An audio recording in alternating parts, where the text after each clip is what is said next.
The AI bubble. Will it change future or end in a massive crash? Imagine opening your electricity bill next year and finding it's 20%, 30%, maybe even 50% higher than today. Not because you're using more power, not because of a heat wave, but because artificial intelligence is consuming enormous amounts of electricity. At the same time, AI companies are worth trillions of dollars. Investors are pouring hundreds of billions into data centers, and tech executives are promising a future as revolutionary as the internet itself. But we've heard this story before. The railroad boom of the 1800s, the dot-com bubble of the late 1990s, and now the AI boom. So is AI truly the future, or are we watching the formation of history's next great bubble? Let's find out. What is an AI bubble? A bubble happens when investors become so excited about a new technology that prices rise far faster than reality. People stop asking, how much profit will this make? And start asking, what if I miss out? This fear of missing out drives money into anything connected to the trend. Today, that trend is AI. Companies add AI to their presentations. Investors rush into AI stocks.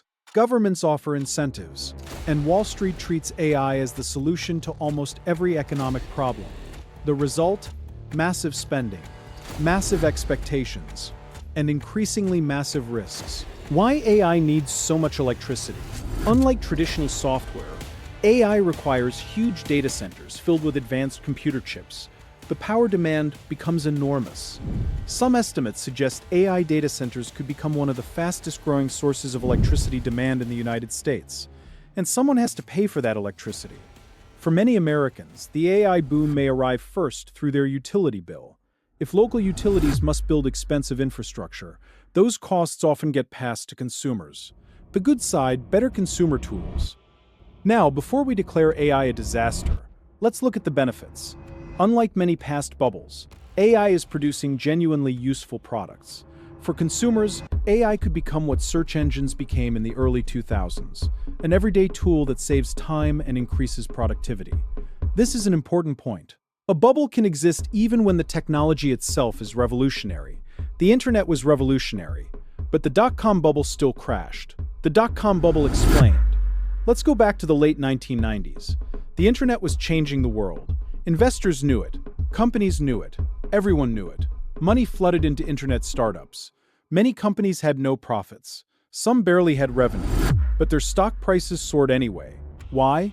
Because investors believed the internet would change everything. And they were right. The internet did change everything. But they massively overestimated how quickly profits would arrive. When reality failed to match expectations, the bubble burst. Between 2000 and 2002, trillions of dollars disappeared from stock markets. Many internet companies vanished forever. Yet something fascinating happened. The technology survived. The bubble died. The internet won. Amazon survived. The internet grew. And eventually the world became even more connected than investors imagined. Why AI looks similar today? AI shares many characteristics with both railway mania and the dot-com bubble. First, there's a genuine technological revolution. Second, investment is flooding in. Third, expectations are becoming extreme. Some investors act as if every AI company will dominate the future.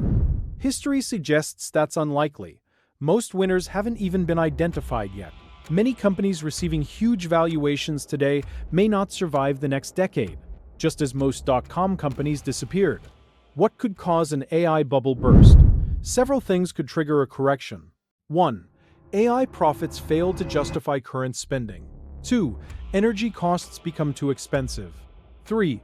Companies reduce AI investment after realizing returns are lower than expected. 4.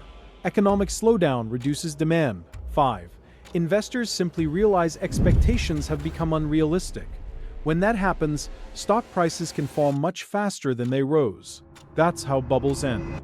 Not because the technology stops working, but because expectations collide with reality.